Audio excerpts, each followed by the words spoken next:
I'm happy to be here today at UC Berkeley. My name is Kwame Brown. I have a company called Move Theory, which is just me.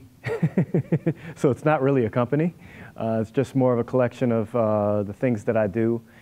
And I can't really talk to you about childhood obesity and how we solve it without talking about my story first. So a lot of times speakers get up or they write a book and they write about themselves, talk about themselves, and it's really narcissistic. But my view is that we cannot talk about what we do without talking about who we are. Because quite frankly, we make choices based on who we are, and we have gifts and skills based on who we are. So I'm going to start from the beginning. A young man at University of Massachusetts met a young lady, and they got together and had a baby. I won't start that early. I have a little bit of an eclectic background when it comes to movement.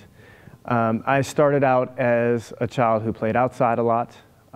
When I was very young, my parents went through a tumultuous divorce. I moved, and I became very withdrawn. I didn't want to go play outside with the other kids. I became very sedentary, and as a result, I wasn't very coordinated. Now, I was not overweight, which is why I have a big problem with the term childhood obesity, and I'll get to that in a few minutes. But I was not athletic. I played outside from time to time, but I really wasn't enthused by it. I felt clumsy. I felt uncoordinated in front of other kids. I felt like I was being judged by the way I moved, and so I didn't. I didn't get good at sports. I desperately wanted to be, but because I didn't feel like I could do it well, I didn't. When I was about 16 or 17, I first discovered I liked girls when I was around 5, but once you get to your teenage years, I discovered I really, really liked them. And I noticed that they paid attention to the boys who were more athletic. So I wanted to be like those boys, but I wasn't good at sports. I got cut from the basketball team when I was 15, and it's because I couldn't get the medicine ball that was 4 pounds from here to, actually probably to you. I couldn't get it more than about 6 feet. I was so weak. I think I was 5'7" and 100 pounds. I was very, very tiny. And I just knew that I wasn't who I wanted to be. So I started doing calisthenics in my room and watching martial arts movies and trying to do what Jean-Claude Van Damme did, which is the choice you would make if you decided you wanted to get in shape and you were a 16-year-old boy. That's what you would do. Those are the choices you would make. And so I did. That's all I knew. And I started to get a little stronger. I didn't really feel still like I was very coordinated. So I started to look for methods to make myself more coordinated. I started to look at weight training and weight training technique. Luckily, my father was a vice president at a university, and I had access to a strength and conditioning specialist. I started to ask him all kinds of questions about diet and exercise. By the time I got into college, a friend of mine who was really in shape started inviting me to come work out with him. And I remember bench pressing the bar and struggling. And I then met a classmate of mine who was a martial arts instructor. And now, up until this time, I had watched movies and taken a couple classes at the Y. And so I thought I knew a lot of stuff. And turns out that was my first lesson in humility, because I said, it had gotten pretty quick, and I said, I think I can hit you. And so he beat me with his hands behind his back, which was a fun time. But I slowly got more into the martial arts. I got more into finding different ways to exercise, strength training, and I started to become more coordinated. And now I will tell you this. My father and uncle were state record holders in the long jump in Massachusetts. So my grandfather was a prize fighter and a ranger in the Army. So quite to be honest, I had some sort of genetic capability, but none of that was expressed until this time, until I started to have people believe that I could do something more than what I could do and invest in that progress. By the time I was a junior in college, I had a 39-inch vertical leap, and I ran a 4.45 in the 40, which if people in here don't know football, that's very fast. That's NFL quality speed, and that's an NBA quality vertical leap. So who knew? I was defined early on as somebody who was academically talented.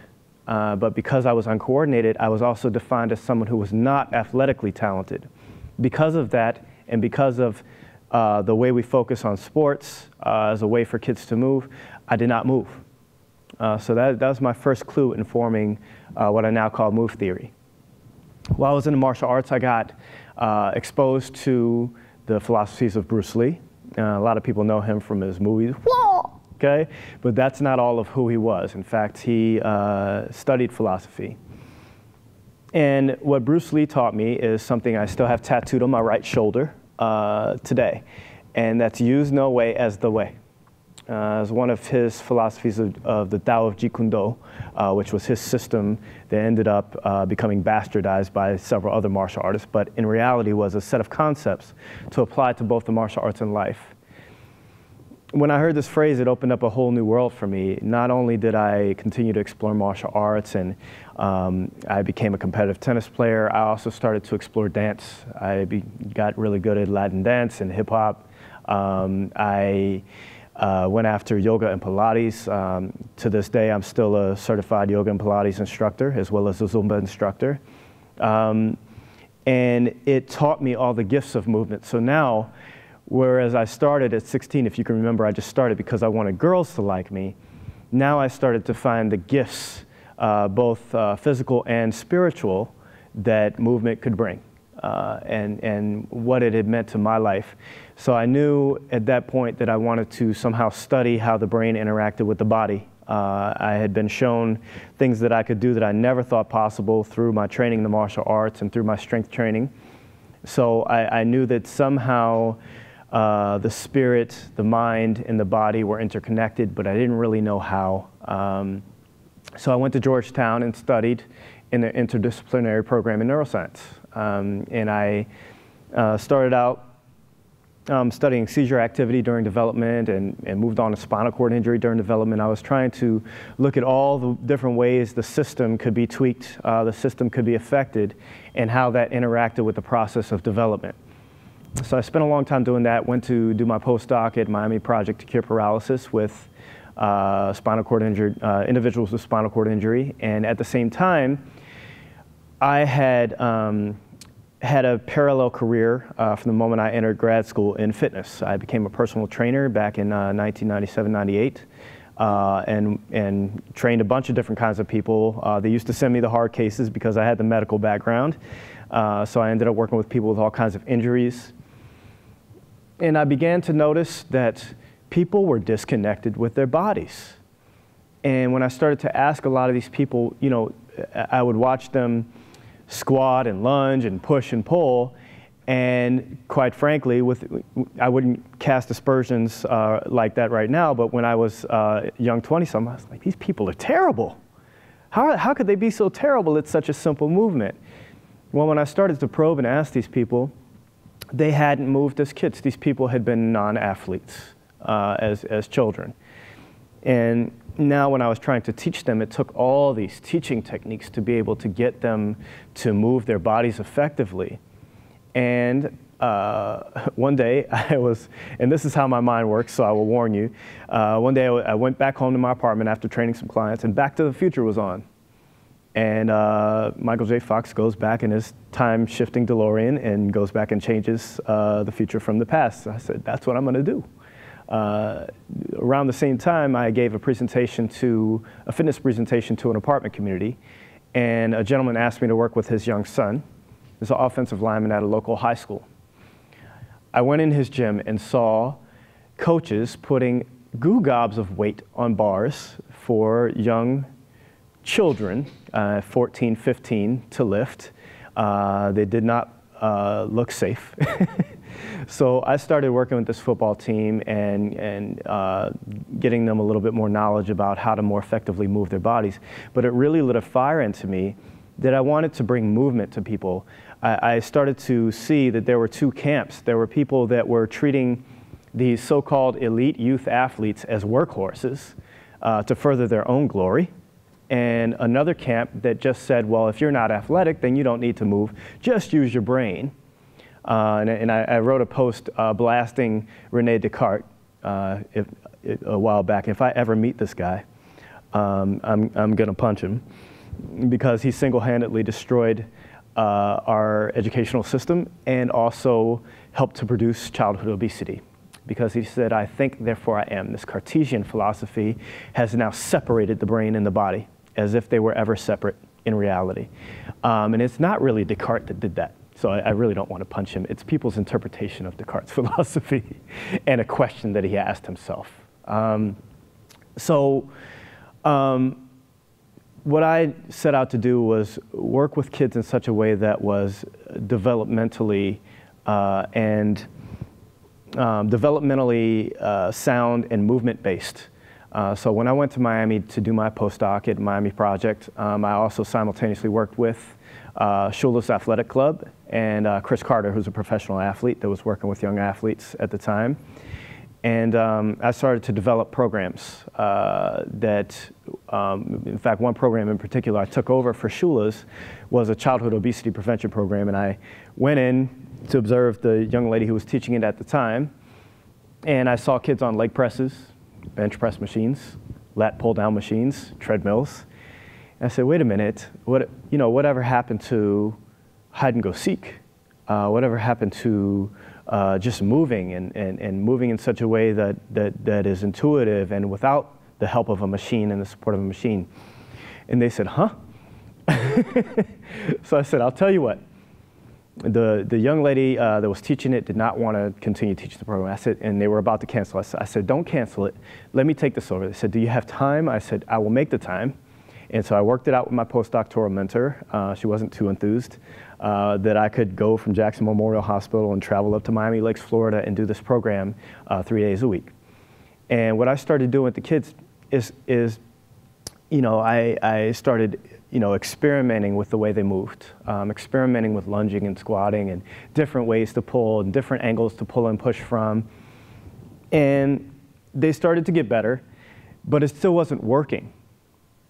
So I had a novel idea. Maybe I should ask the kids what they want to do. So I did that. I sat down, got the kids in a circle one day, and I sat down, I said, what do you guys really want to do? And it was mostly boys in that particular program, and they said, well, we want to play football. I said, football?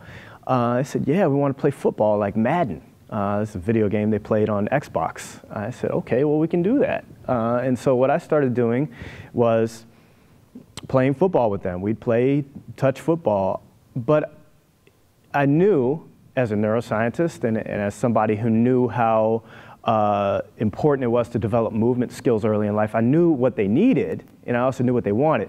So what I started to do was just sneak little movements like, oh, when you see how you missed that ball? Why don't you lunge when you catch the ball? And let's work on a few lunges, and then we'll go plug that into the game, and I'll throw you some passes. So bit by bit, I started to work movements into games, and that was the other seed that was planted in the formation of move theory and the formation of my function method, which is now being used to train counselors for 4 years running in Fairfax County, Virginia, all the counselors for their summer camp program. And in fact, I will be training some more of them on Sunday. So that is part of my story, and I got involved with a gentleman named Brian Grasso, who is starting an organization called the International Youth Conditioning Association. I was on their first board of directors.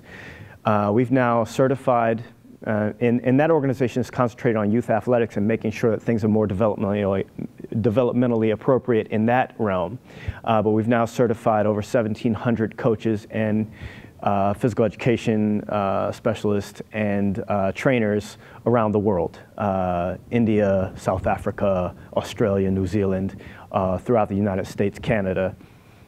But my focus has always been more on play and how we can foster play. So I wanted to come here today and talk to you all about how all this relates to public health. How does play relate to public health?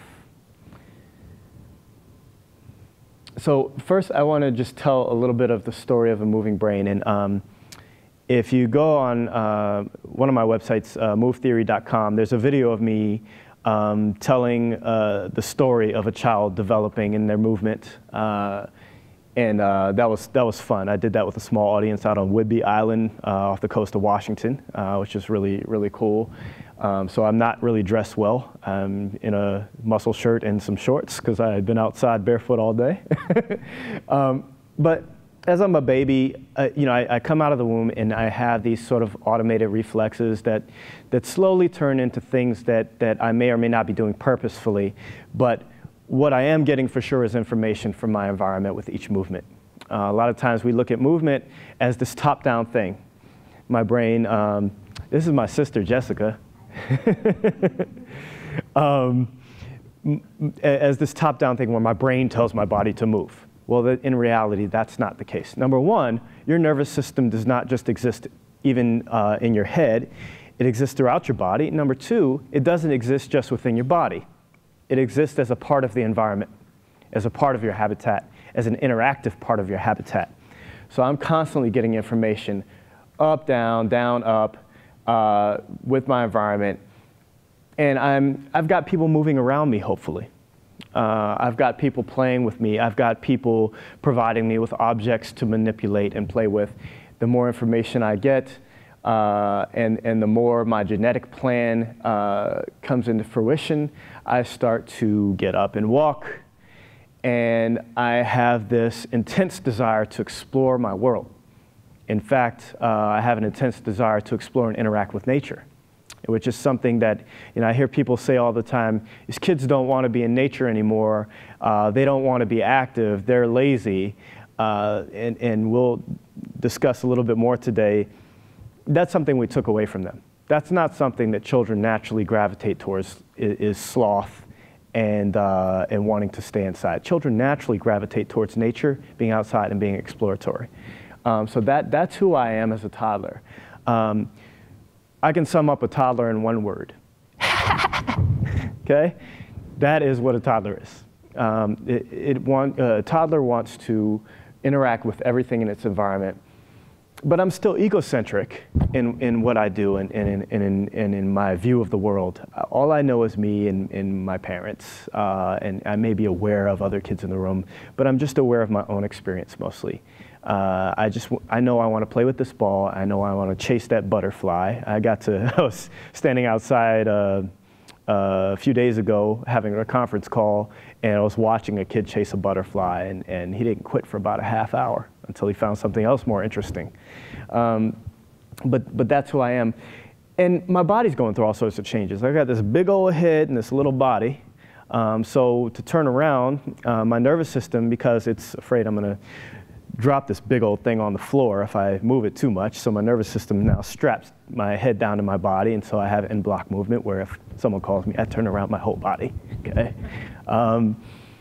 But I'm growing and developing, and if I get the opportunity to play, I'll get better and better at moving.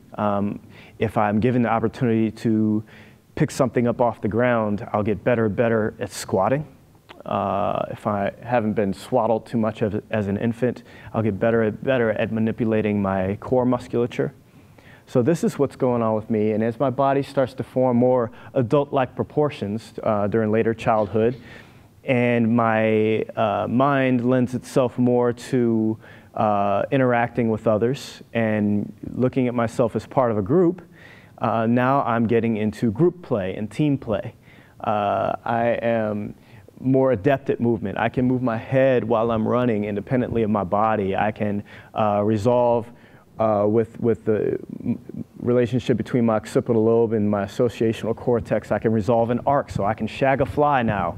But those things are only true if I've had experience. Those things are only true if I've had guidance.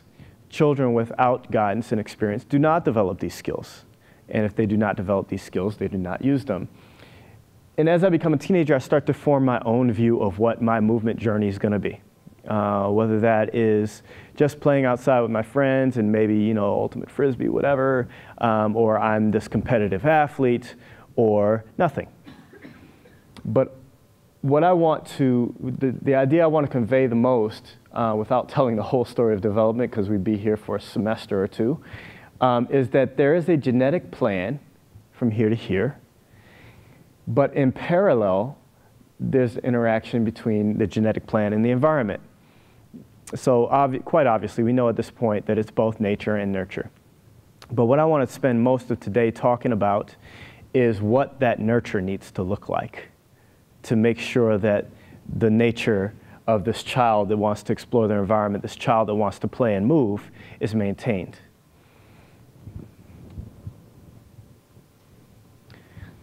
So let's talk about public health and the environment. I'd like for somebody to tell me what your definition of environment is. Anybody? Well, I'll tell you like my father, anybody, or it's going to be somebody. So. Ted? Anything that exists outside of our own body, or our immediate body. Okay. Surroundings around us. The surroundings around us. Anyone else? What is environment? What is our environment? Someone else tell me. This might be a narrow view, but when I think of environment, I think of the built environment. Mm-hmm. Our neighborhood is like, what kind of parks that we have here, what kind of food. So far we have immediate surroundings, we have the built environment, the structures built by humans. Or any setting, and that can include relationships with people. People are part of the environment. So we have surroundings, we have built things that people built, we have the people themselves. What else? We're missing one.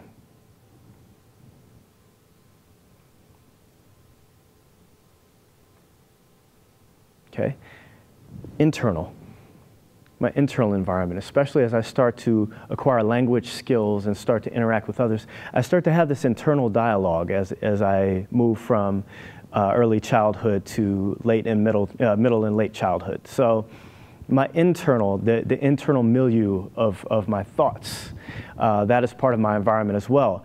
And it's some of these things, you know, I hear people consider the environment as the built environment. Some people consider the environment to be nature and the natural resources around us. Some people consider environment to be the people around us. If you're a social worker, that's what you think environment is, right? But environment is all of those things. So we've got to start looking at what each part of the environment is saying to the child, is what each part of the environment is telling the child to do.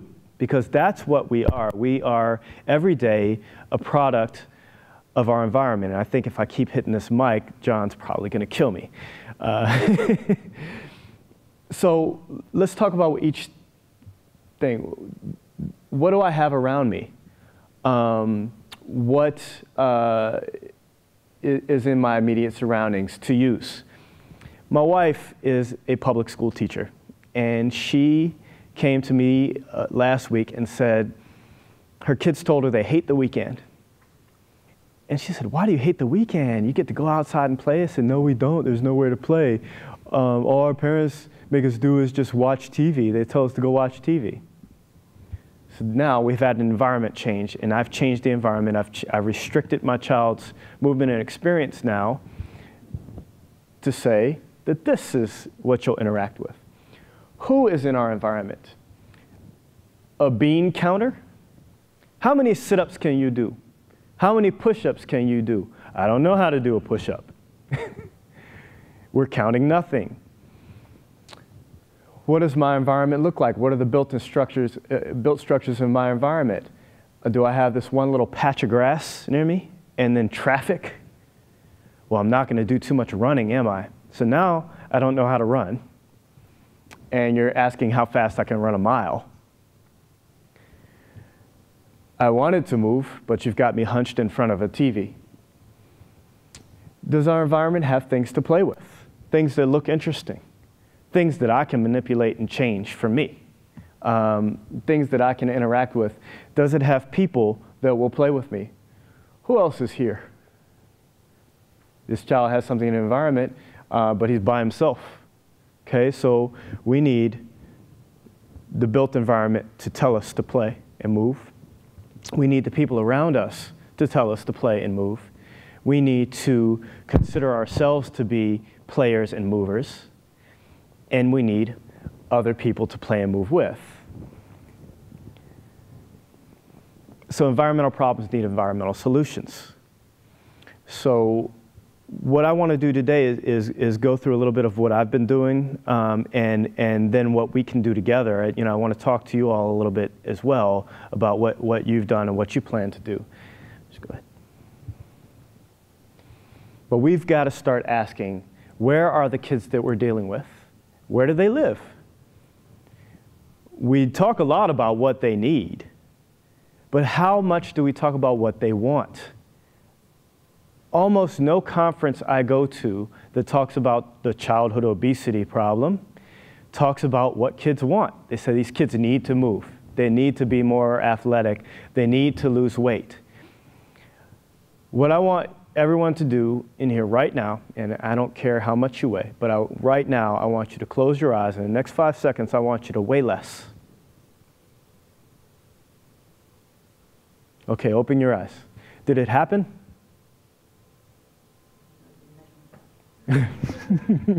Do you feel like you lost weight in that 5 seconds? Probably not. The fact is that there's something that we have to do to lose that weight, right? I want all of you to become better basketball players right now. Go ahead, close your eyes. Did it happen? No. Quite obviously, there's something we have to do to become a better basketball player, or a better runner, or a better yoga practitioner, or a better mother or father. There's things that we have to do. There's actions that we have to take. And who are they? Very rarely do I hear that question asked. Who are the kids in front of me right now? They say, people tell me, well, I have this program. I have a childhood obesity program. And I always ask them, for whom? For which kids? It's all around the country. It's great. And they do these 40 activities in every program around the country. Well, where do you have it? They said, well, we have it in Detroit and Chicago. I said, in Detroit, the kids that are playing it, do they like the games? Oh, yeah, I'm sure they do. The fact is, unless you're making it malleable to the children that you have in front of you at the moment, and that goes for education and parenting too, by the way, then you're not truly serving the children. Because we've tended to look at ourselves as people who tell kids things. We need to start looking at ourselves as servants to children, and I know that sounds crazy because children are children, but the fact is that these relationships must be circular. In order for me to answer a child's question, I must know what they're thinking.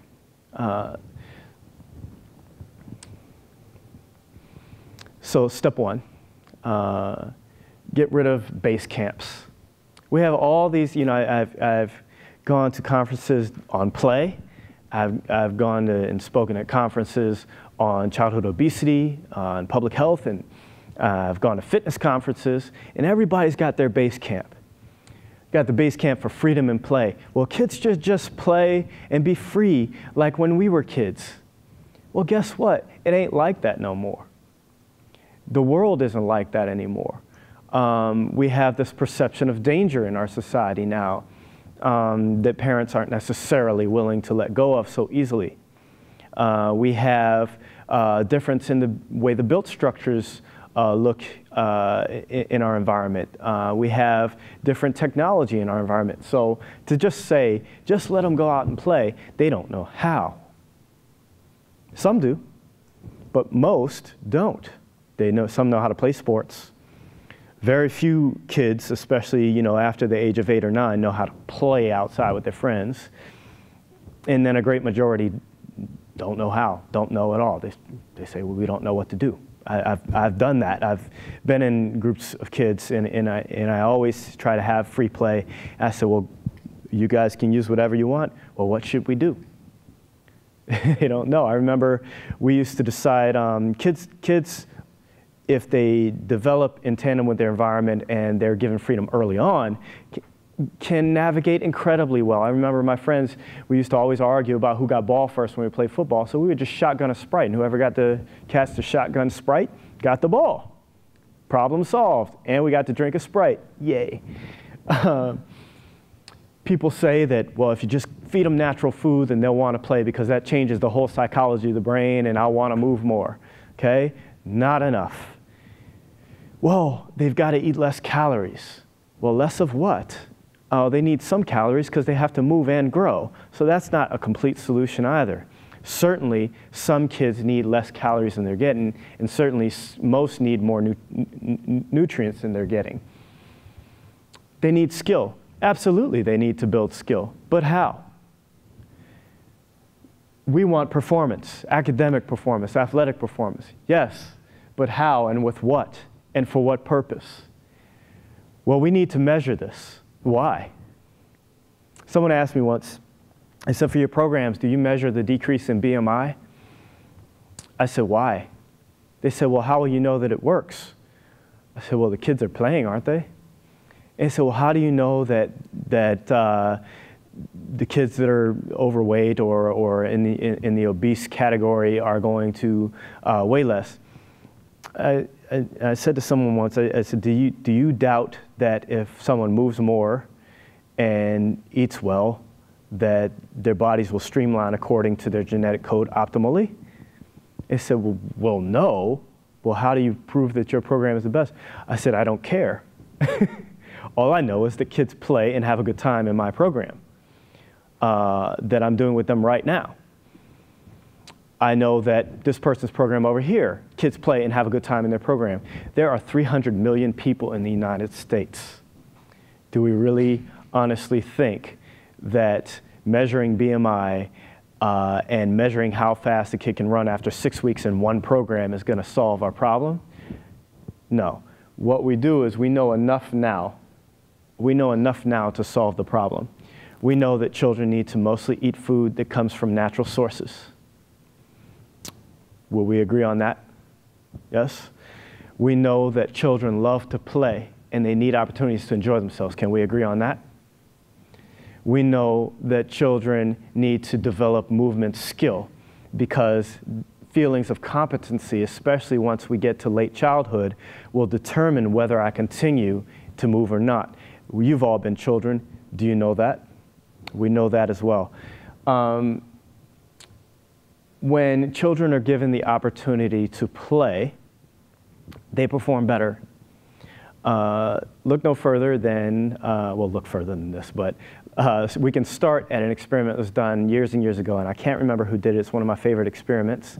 If you all email me after this, I'll send you the reference. There were two groups of young children, I think 4 and 5, and they were given parts to this tool that they were supposed to put together. And this tool was supposed to be used to reach to get a toy. One group was taught specifically how to put it together. The other group, they told them to play with the parts until they got it figured out. In both groups, some of the kids got it immediately. And in both groups, some of the kids didn't get it immediately. So that wasn't the most important thing about the experiment. The most important thing about the experiment was the difference in the kids who failed. The kids who failed in the group that were taught specifically how to do it, when they failed, they quit immediately. They didn't try again. The kids who were told to just play with it until they got it kept trying. That's what happens with play, and that's the difference between just focusing on skill development and saying, you do this way at this point, and focusing on play and freedom and saying, go ahead and figure it out. I'll show you in a second why we have to marry the two, because of the world we live in now and the kids we're dealing with now. But step 2, we want to provide access. So that's one of the #1 most important things. If I don't have a space to play, I won't. And that's just the truth of the matter. I will not play. I will not move. If I don't have good food to eat and access to good natural food, I will be more prone to depression. I will be more lethargic. I won't have the nutrients to form my bones and my muscles and my soft tissues well. So we've got to start finding ways to provide access to food and play spaces, and we've got to find ways that are replicable and that are inexpensive. You don't need a lot of money to provide a play space for a child. Does anyone know about Kaboom? My good friend Daryl Hammond started that organization years and years ago. And they build playgrounds all throughout the United States. And so if you haven't gotten involved with one of their projects, I suggest that you do. Step 3, we have to create holism. We've got to get away, and I mentioned the base camps earlier, we've got to get away from these ideas that to solve obesity, that we're solving the disease with the disease, or with the exact opposite of the disease. That's just not how we're going to solve this problem. We're not going to solve the problem that kids don't exercise by saying, hey, go exercise more. We're not going to solve the problem that they don't eat well by saying, hey, eat better. We actually have to change the environment, and we have to bring things together. We have to bring ideas together that we previously have thought were mutually exclusive. I work with many groups in trying to solve this problem, one of which is Exuberant Animal, based in Seattle. My good friend Frank Ferencich, I can't even say his name right now, started this. He's written 3 books on play. Also, my friend Stuart Brown, who founded National Institute for Play. We were involved together from this organization from the beginning. But there's this mandala: mind, body, spirit, land, ancestors, and tribe. If you ask the older, ancient cultures to say which one of these is most important, they cannot tell you. It's all 6. They can't separate it. So that should tell you something. We have gotten into this singular view of our lives. We have these mind-body programs. So people will come to me all the time and say, I have this great mind-body program for kids. And I ask them, what about spirit, land, ancestors, and tribe? What about learning from what people have done before us? We've been playing games for centuries, folks. They used to be passed down through oral and movement tradition, through the tribe. So our ancestors have been playing for a long time. This is a conserved mammalian behavior. So we've got to start learning and communing with what our ancestors have been doing for centuries. We've got to start using the land to do it. We've got to get kids outside in nature, using minimalist play. We don't need big fancy equipment. I've seen people now that make selectorized weight machines for children, treadmills for children. Are you kidding me? A child will run if you give them a ball and throw the ball, okay? And I'll tell you what, this is a ball. I don't have any money, okay? I was a grad student for a long time. I'm poor. But I've used balled up pieces of paper. Can I have somebody come up to the stage? It could be anybody, anybody. Somebody want to move today? Come on up. And my sister's back there, so one of you guys better speak up or else I'm going to force her to come up on stage. All right, come on, Jessica. All right. All right. First, you can come over here. Come over here. All right. First, hi. Hi. All right. So what I'm going to do, we're going to play a little game. And we're going to talk about how to teach movement. So we talk about these basic movements that people need to do. Squatting, lunging, running, jumping, rotating, throwing, catching. So I'm going to have you catch this. I'm just going to drop it. Okay? All right, good, good. What if I dropped it from here? All right, let's see. Let's try again. What if I dropped it from here? There you go. Thank you. And that's it. Anyone notice what she had to do when I dropped the ball lower? What is it? She had to squat to catch the ball.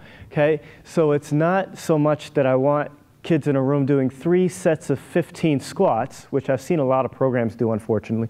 Yeah, we have this great obesity prevention program. Kids are up to doing 100 squats a day now. Well, I can get them to do 100 squats a day, and they'll actually have smiles on their faces by just dropping this little ball. Okay? And all it was is a balled up piece of paper. It costs almost nothing. But we're able to have loads of fun. I could have dropped it in different directions for her. I could have dropped it out here, so she had to lunge now to pick it up. And now we're working on catching. We might be working on rotating. We're working on squatting and lunging. So that's what I've created with the function method. I was clued in by that first group of kids I worked with in Miami, where I knew they wanted to play, and I knew I needed them to have the skills that they were going to need later on to move their bodies effectively, to preserve their health.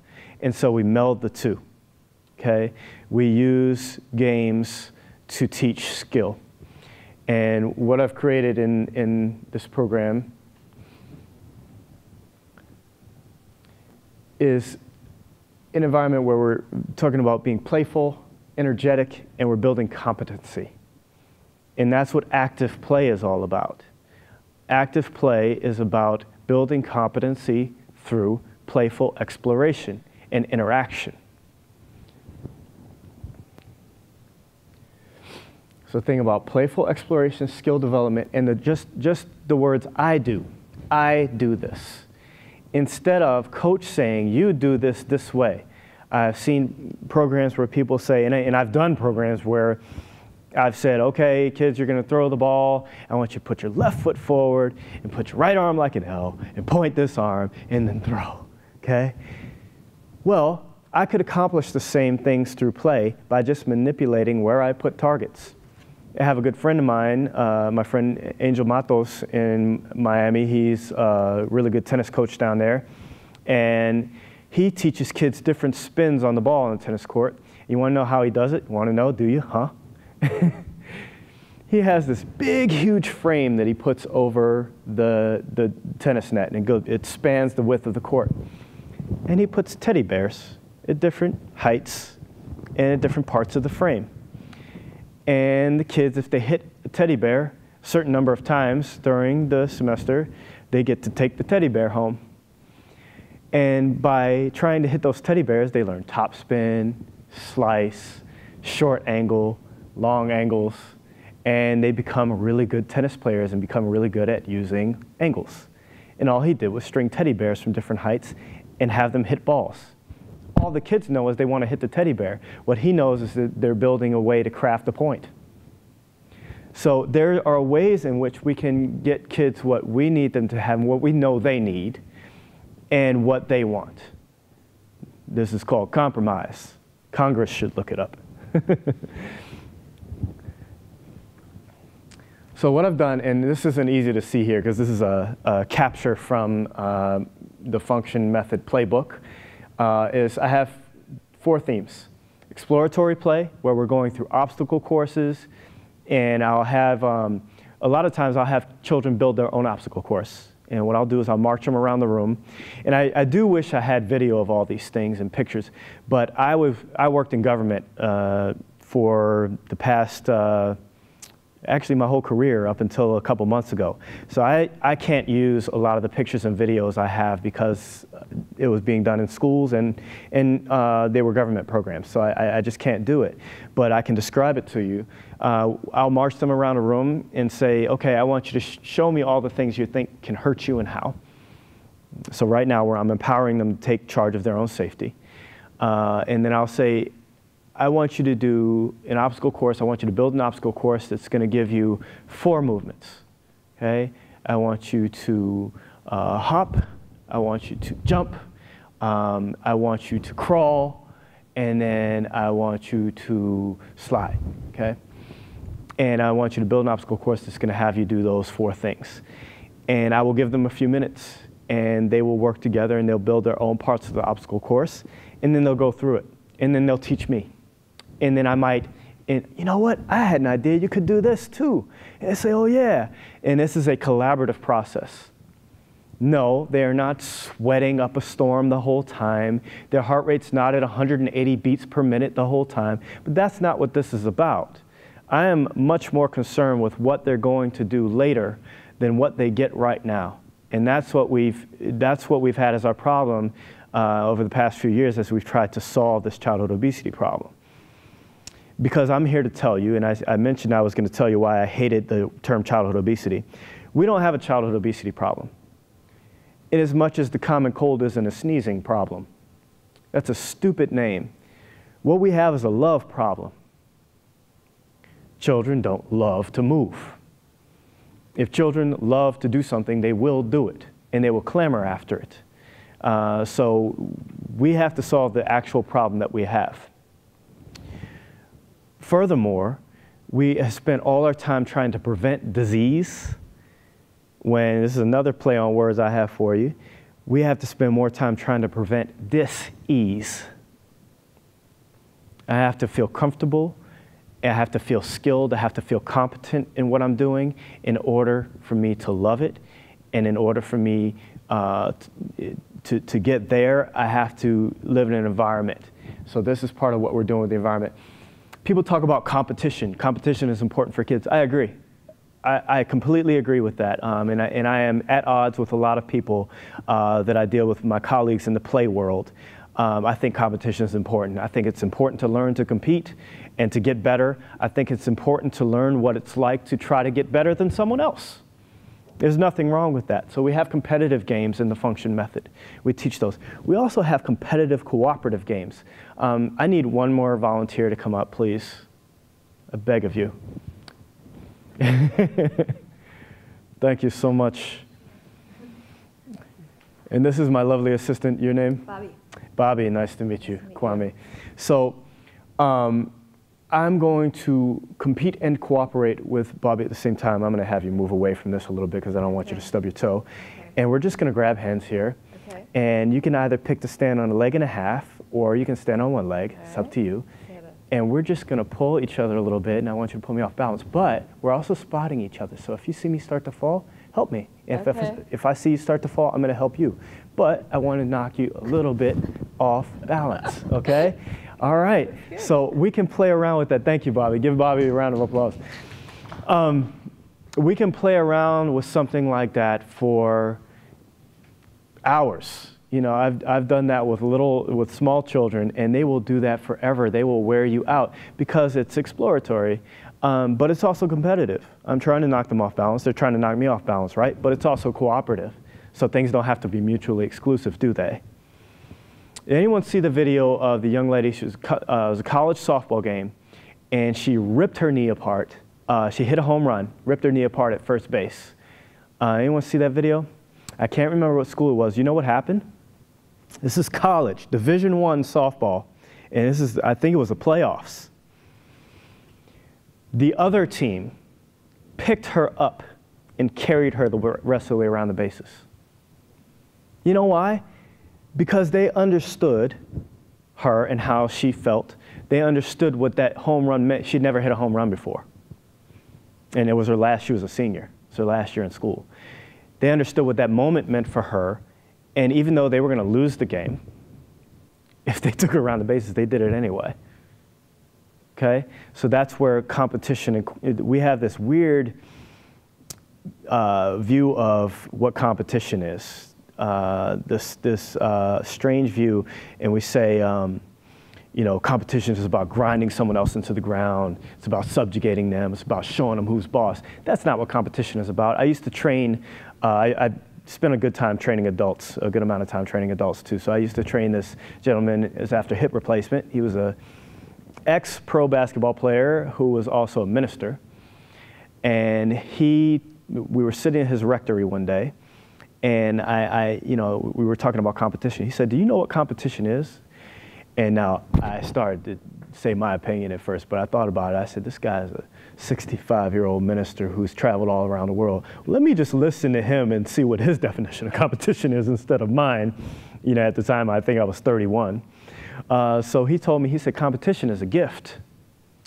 It's the gift to test myself against you.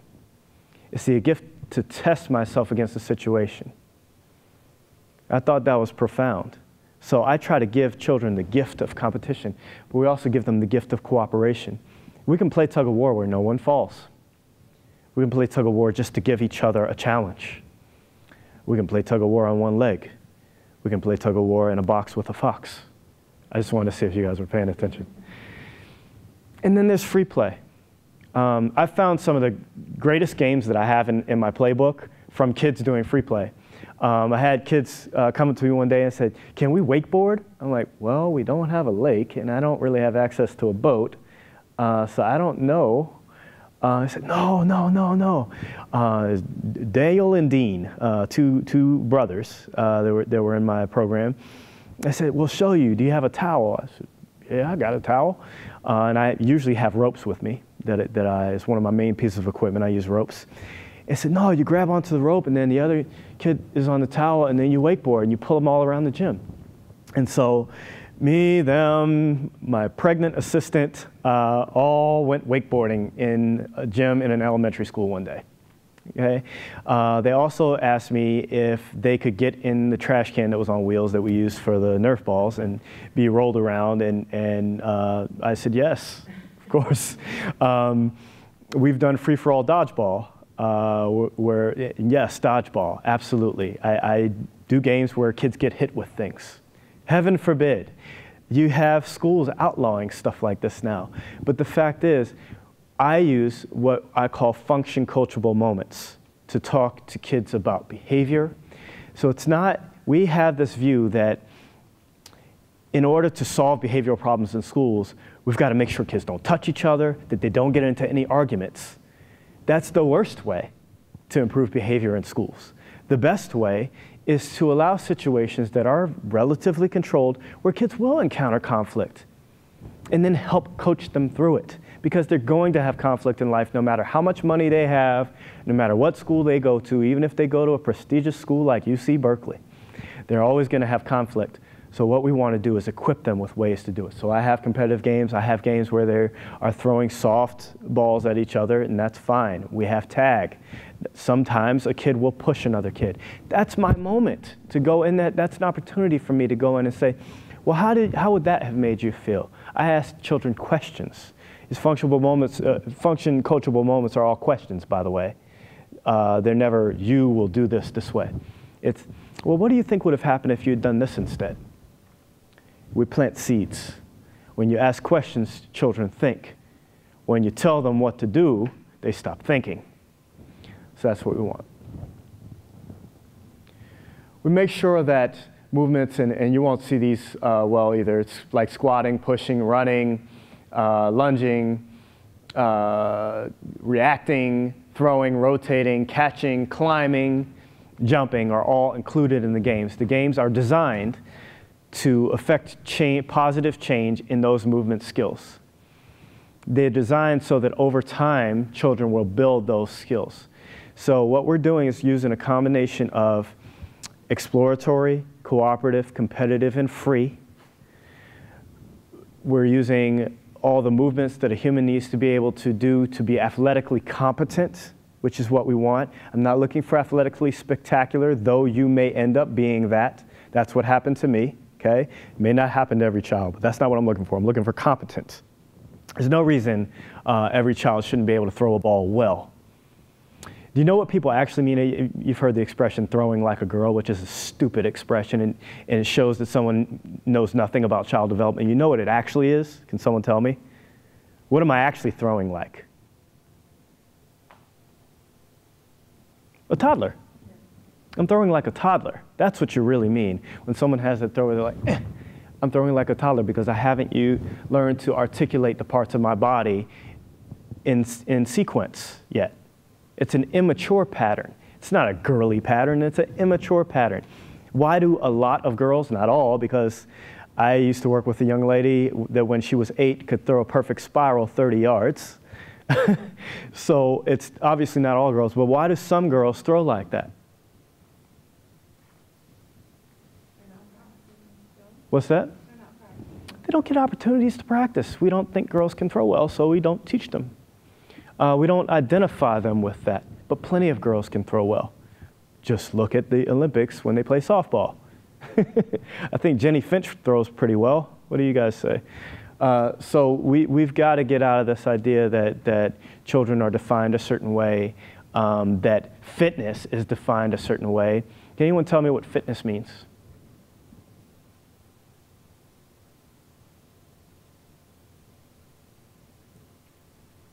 What does it mean to be fit? The ability to sort of withstand anaerobic and aerobic exercise. Okay, that's one definition. Jessica? Well, for me, it's being able to do a bunch of different physical activities, maybe not having had done it before, but feeling confident that I can do it. That's another one. Those are both really good. Who else? Anybody else got? Bobby? It includes being lean and strong. Lean and strong. Okay. Now, so if I'm lean and I'm in an area that doesn't have much food available, am I fit? No, I'm not fit at all for that area. I would want a little bit more fat on me so I have more storage. So fitness is our ability to fit into the environment. It's our ability to adapt to our environment. The only way to achieve fitness is through play. You cannot achieve fitness through working out. You can achieve the outward appearance and the measurables of some aspects of what we now term as fitness. But you can't, the only way to achieve true fitness, the ability to adapt to the environment, the ability to change, is through play and exploration. So when you talk about a youth fitness program, you better see play. If you don't, it's not a youth fitness program. So again, we've got to start creating play people and play spaces. Sustainable gardens, opportunities to start early. Access and independence to explore on my own. Access to peers, interaction with peers. Free from over-coaching, free from over-teaching. A buddy of mine, Bob Bigelow, has an organization called Just Let 'Em Play. He's in Massachusetts. He played 12 seasons in the NBA. And he's this big guy with a deep, booming voice. And he talks like this. And one of the things that he's trying to do is get adults to step back. He has days where kids play that coaches and parents are not allowed to be there. Literally not allowed to be there. I don't think that having adults completely absent is the solution. What I do think is that coaches need to learn, and part of what I do when I train people in the function method is teach them how, in the tradition of my buddy Penny Wilson from the UK, famous play worker, to step in and then become invisible. They talk a lot over there in the UK about invisibility, invisible playmates. And that's what adults need to become. Even in the classroom, we need to institute that more. Children need more or less guidance depending on who they are at the moment. And we need to be able to recognize and respond to that rather than having this one-size-fits-all view of movement in children. Some children, when they become adolescents, may decide that they like working out on a treadmill, and that's fine. But that shouldn't be the sum total of their experience, and especially their first experience with movement. That's going to be damaging. It's going to be limiting. I'm sure you all are aware of the concept of pruning in the brain. Is everybody aware of that? So a lot of people talk about pruning, or the other concept is use it or lose it. So we have connections in our brain that are pruned away, just like a gardener would a bush, if we don't use them. But the fact is, this is a double-edged sword, because we want to prune some things. Some connections are inefficient. We want efficient movement. If it was completely unpruned, we'd have horrible time just picking up an object. We have to find, you've seen babies try to pick things up, okay? They've got all these pluripotent connections sort of seeking their way and trying to find their way to one another. But we also don't want to prune it into a pole. And that's what we do when we start just telling kids, okay, I want you to throw exactly like this, hit exactly like this, shoot exactly like this, run exactly like this. So we've got to start finding ways for families to foster this movement development, this play. We've got to start finding a way for kids to foster it with each other. This is all mutually beneficial, mutually developmental, and mutually and symbiotic, really. That's what we want, is to create symbiosis in play. So I want to talk about some sources of people who are doing something about the problem now. One is Exuberant Animal. I mentioned that earlier, exuberantanimal.com. Part of what I do is write curriculum. And right now I'm writing a curriculum for Exuberant Animal to train people to go out and become both play coaches and play evangelists for adults. One of the things I realized some years ago when I first got involved with them is all the stuff that I was doing to try to bring play to kids, if adults didn't play and adults didn't find a connection with active play, it wasn't going to happen for kids. You know why? Because adults build buildings. And adults have all the money. And adults write letters. So I've got to start finding ways for adults to experience this, and that's what Exuberant Animal does. We bring it to corporations, we bring it to communities, we bring it to fitness structures and fitness programs. My venture move theory, what I do, one of the things I do is consult and write curricula for people. I also advise individuals on issues that they're having with children. One parent once called me the kid whisperer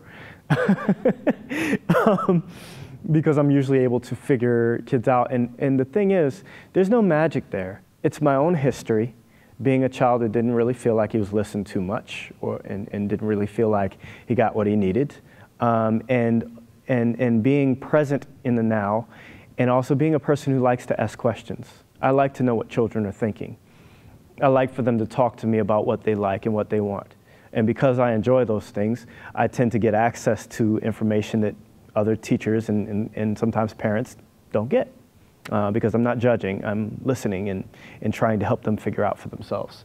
The other thing I do is advise organizations, community organizations and government organizations on policy. Before I was on my own, I used to head up a project called Head Start Body Start, which was funded by the Office of Head Start. We built play spaces.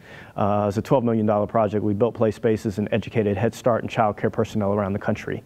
So I have now worked from infancy through adolescence, which gives me a nice perspective on child development and the process of forming movement skills. And Kaboom, which funds play spaces and is becoming an incredible resource for information on play and movement in childhood. So I commend my friend Danielle Marshall. They're based right in DC, and I know Daryl well. By his book, How One Man Created a Movement to Save Play, by Frank's book, Change Your Body, Change the World. I haven't written a book yet. People keep asking me when I'm going to. I tell them when I can earn money sitting. That's when I'll do it. Finally, my friend Susie Celentano, who was my first, she was the first person to certify me in both yoga and Pilates. This woman is third in line from Joseph Pilates himself. But what she has looked at as making this more about mind, body, and spirit, and making it more about community, making it more about how we navigate our lives, and bringing mind, body, exercise into that equation. And she's done a tremendous job. She works with everyone from seniors to children, and we work together on quite a few projects. So a lot of people, you know about the government organizations, you know about stuff in your community, but what I'm trying to do is get people to look at people who are doing things that are going to be a little bit different and in trying to solve this problem. So right now I want to entertain any questions and maybe have a little discussion. If we could get the mic out to people. I thank you for letting me come here and let's talk. Yasim. Hi, thank you for that presentation. Hi. You'd said, do I get to sing now? American Idol too? You had said, someone asked you, well, what are your outcomes? How do you know that this works? And with the funding environment, a lot of the money coming from this is coming from the government or from the foundations. They want to see evidence. So how do you address that? What kind of evidence are you seeing or can you see from these kinds of programs? Two things. First, I don't want their money. I was on government money for 15 years. I'm trying to make this a private thing. And what it's going to be mainly is a training mechanism for people to go out and form play groups in their communities. I want to bring this to community organizations. I want to work grassroots. I'm not interested in having a large federal grant. So that's one thing. It frees me up a little bit to do what I want. But the other thing is putting the evidence together. We know that when people move more, they get smaller. We know that. We have mounds of evidence to prove that. We know that children benefit tremendously from play. We have the academic and social skills evidence to prove that. Well, not prove. We can't prove anything in science. We all know that. But the weight of the evidence supports that. We have mounds and mounds of evidence to show that when children get breaks during the day from academic instruction, that they do better in school. We have evidence from Japan. We have evidence from the UK to show that. So it's putting all this evidence together.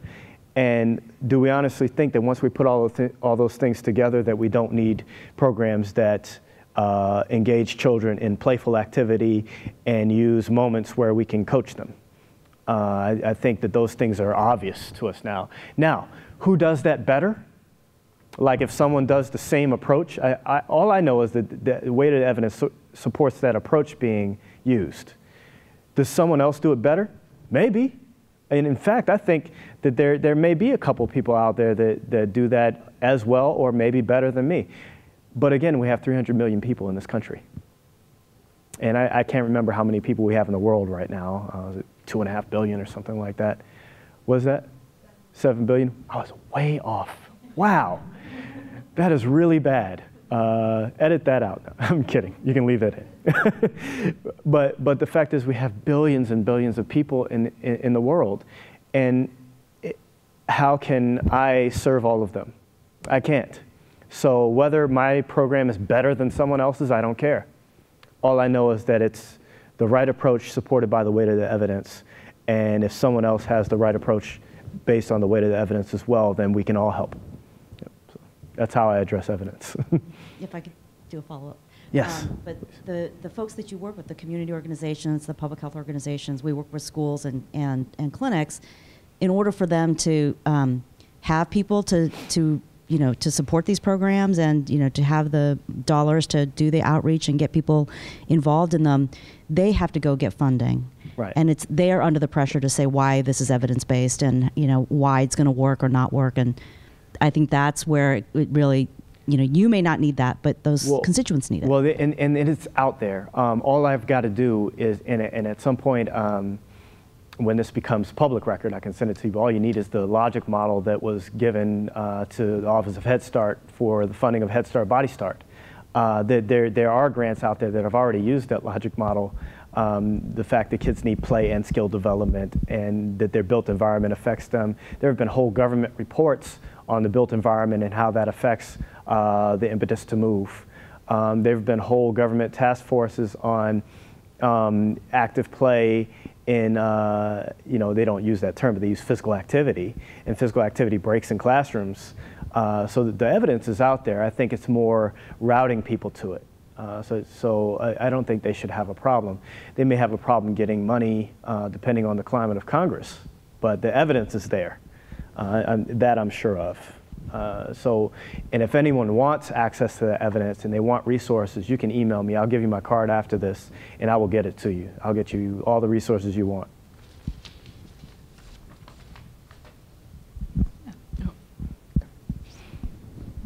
This is slightly different, but for getting kids out in nature, are there groups, because some of it isn't just so focused on play, it's sort of being out there and doing whatever they do out there. Are there groups that are focused on like here, there's tons of nature. If people could just get up to it, it's not very far away, whereas in other cities it is. But are there groups that are focused on trying to get kids into nature and supporting whatever it is that they do there? Yes, there are.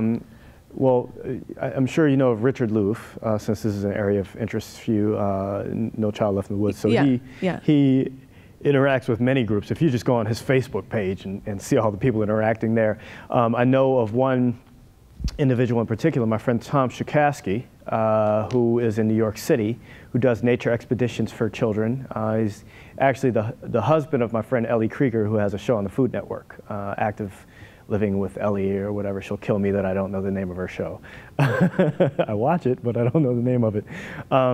But yeah, he does things like that in New York City.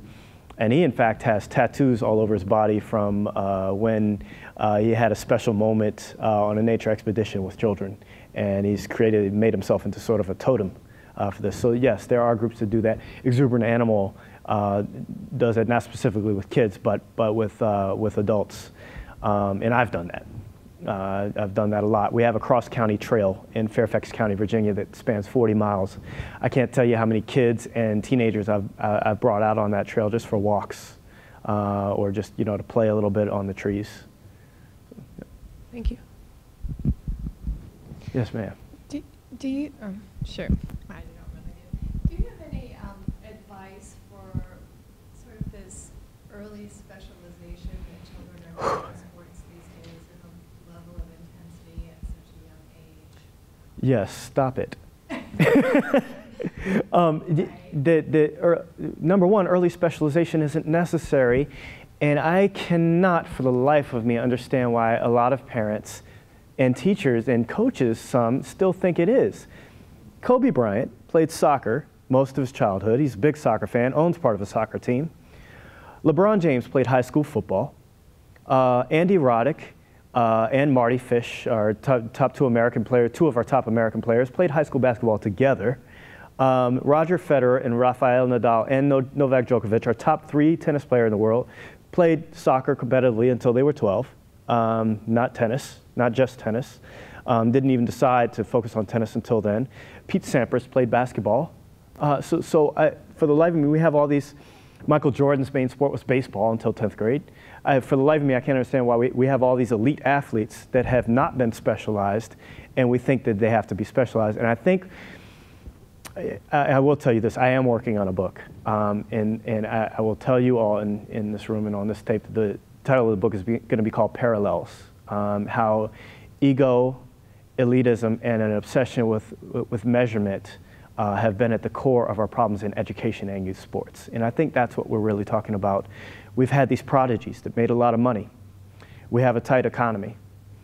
And parents are seeing issue where there's competition for resources. We do the same thing in academics. We specialize early. Oh, my kid's going to be a lawyer. My kid's going to be a doctor. Really, I was going to be an actor until I was 18. And I ended up being a scientist. So there you go. But I'm glad I was going to be an actor because I can stand up in front of people with no problem. So we have to get back to the idea that, number one, children are pluripotent. They can grow up to do a great many things. Number two, that your child's life is not yours. Your child doesn't belong to you. Child belongs to the collective. Child belongs to the world, belongs to the universe. It does not belong to you. The child is not your possession. And we've got to stop living through the accomplishments of the children that we have or teach. So I think we're not going to solve that problem until we solve the root, which is ego and elitism.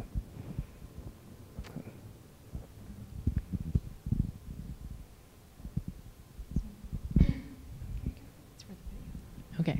I was just blown away by your presentation, and I really appreciate your humor. Because it was bad, or because... No. But my question is sort of how your organization works with policymakers on sort of promoting sort of healthy foods in neighborhoods and sort of the physical environments in some of the poorest neighborhoods in America, because those are the kids that really sort of need the sort of resources, and it's not just movement. Like, how, are they going to move when they go home and their parent is telling them, just shut up and go to your room and watch TV, or, Right. Right. Well, part of what I'm trying to do with the function method, and it's going to be coming out on the market soon. I know that sounds like one of those plugs, but I say that to say what I'm trying to do with it. I want to train parents as well. What I've been advocating, and we have advocated this in my friends with the International Youth Conditioning Association as well for years, to form a play group. If you're a parent that is good at moving and you're good at play, you're a playful person, form a play group in your community. Get a few other parents together and rotate who's going to have the play group. That way, in our busy lives, somebody's always available. The other really useful thing is, and this takes a lot of training, I understand that, but I've done this before, the big brother and big sister phenomenon. We've got to get college kids working with middle school and high school. We've got to get high school kids working with younger kids because they're just old enough that kids really look up to them, and they're young enough that they're not imposing adults. I have had, and by the way, the function method was formed not just by me. This was literally written by children and counselors. I used to bring counselors in for spring and winter internships when I was with Fairfax County Park Authority in Virginia. And they would help me rewrite the program every year. That's how it's gotten to that. I would use focus groups. I'm one of the only professionals I know that's actually used focus groups of children. I will sit down with groups of children and talk to them about ideas I have and let them tell me how terrible they think they are. And in doing that, that has informed me. And so what we've got to start doing is talking to kids for the play part. Nutrition part, that's interesting. I was talking to Sam Cass. I was up in New York last year, and we were sitting at dinner. Sam Cass, for those of you who don't know, is the executive chef in the White House who basically runs Let's Move. He helped to start that. And I said, Sam, you know, you've got to solve the access problem. You're talking all this stuff about what kids should eat. You got to solve the access problem. And he looked me straight in my eye and said, that's easy. Look at what we did with Philadelphia Fresh Food Initiative, and you all should look that up when you get back to your computers. They partnered with local banks, national banks, local businesses, local government and federal government, formed a partnership to put healthy food, grocery stores that sold healthy produce, organic, locally grown produce in lower income neighborhoods. And they were able to form this multiple pronged partnership. They're trying to do the same thing in Baltimore now. Baltimore is one of the worst places, it's right up the street from me, one of the worst places for food deserts in the United States. So yes, we do have to solve that, but there are efforts going on right now with Let's Move to solve that. And he told me that that's the easier problem to solve. The play problem is the harder one, because we've got to change how the school day is. I've been advocating for a long time. I come from an educational family. My father's president of a university. My mom's a teacher. My wife's a teacher. My father-in-law is on the school board. My mother-in-law is a teacher. My cousin's an assistant principal. My uncle's a teacher. So we've been discussing these educational problems in my family for the last 30 years that I can remember. And one of the things that I've been advocating for is year-round school, shorter, more frequent breaks. So that we can expand the school day to include more breaks for play. So we've got to do that. That's going to take a lot of money. That's going to hurt. As we would say in my neighborhood, it's going to hurt a lot of folks in their pocket, okay? Because you got all these people at this industry of summer camps, but those people can still make money. We can find ways to restructure children's days and restructure children's environments so that they can get opportunities to play. And in fact, HUD, Housing and Urban Development, and the Department of Transportation are right now collaborating on grant mechanisms to local governments to retool their neighborhoods to connect bike paths, to connect trails, to form play spaces and playgrounds. And it's millions and millions of dollars that they're giving right now. So I don't know if that will continue to go through with the next Congress, but there are efforts being made toward that end. But we've got to start pooling our money. I don't care whether government does it or private business does it, but society, those of us that are members of this collective, we've got to start pooling our money and putting it to the places that we know are going to be effective long term. And that's one of the things we have to do. Bless you. So if you know of an initiative, if you know of an organization that's trying to bring about change, bless you, again. But I will tell you something else. Food stamps can be used at farmers markets now. Did everyone know that? Yeah, so my friend Audrey Rowe, who just became head of food and nutrition services for the United States, I sat in her office, and just so you know, I know everybody, just because I live in DC.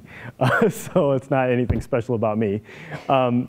But I knew it sounded like I was doing a lot of name dropping in here. But I sat in Audrey's office a couple years ago, and she said her primary frustration was that people don't know about stuff like that. So when you do find out about stuff like that, part of what's going to make the change, tweet it, Facebook it, LinkedIn it, put it on a flyer, let your friends know about it, badger people about it. Awareness is the other, because there are resources out there for people in low-income areas. There are roving farmers markets, like in New York. They have farmers markets that travel around. So there are ways now, there are more ways now than there were 5 years ago, and we're progressing. So I say research, find out about it, and let people know about it. That network, that social network creates change. We saw Barack Obama get elected, like him or not, off of that social grassroots wave. So we can create that ourselves. Asking what the government's going to do about it, the government's running out of money. So asking what the government's going to do about it is not a final viable solution, but grassroots is. Putting pressure, going to meetings, showing up at town hall meetings. What are you zoning this part of the city for? Most people don't go to those meetings. They sit in those meetings and decide which kinds of businesses are going to be put in your city. I know this. I used to work in local government. I've been at those meetings. They do this. So go and advocate. There's no mistake that in my neighborhood growing up, you can find liquor, liquor, liquor, McDonald's, Burger King, liquor, liquor, liquor, basketball court, McDonald's. Okay? Because that's what they zoned it for. These are decisions that were made. Also, we've got to start working with public safety. So all these things interrelate: public safety, business, local government decisions. So I would say become an advocate as much as you can, and anyone can be an advocate. Like I said, I'm going to give you all my card. I want to continue to interact, because that's not the end of this conversation between us. Not today. This is not the end. We want to continue to interact. I would love for you guys to, look at my blog, join me on Twitter, Facebook, LinkedIn, so we can continue to have the conversation and talk about what we can do together, and I can give you more detailed resources. That's all I have to say about that. Well, thank you very much.